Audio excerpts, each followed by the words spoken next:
بزمش هم ویکروننگ و آراست، با گفتار و با کرداری نکویش، نماید جمله شاگردان به سویش.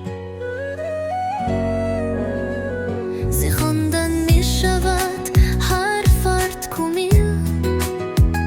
کنخل چون درخت بیدهت وسیل،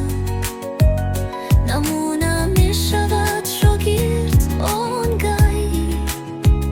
رهی دانش بر خود می کند ریا.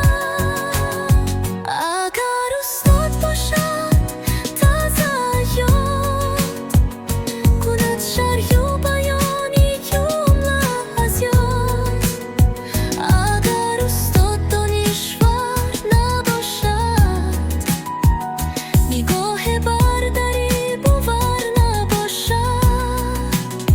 چون می‌سازد فهم شخصیت را با ملکی مهر از دل تربیتن، با صفت کاری مکتب ساز باید، با دانش کفلی راز باز باید.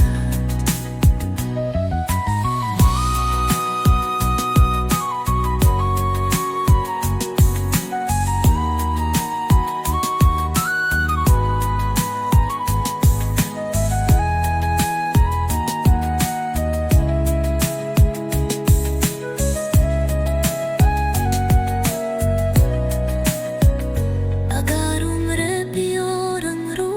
بخواندن، کشم مدست از یک لایک ماندن، با دانش مگر افشایی سواد است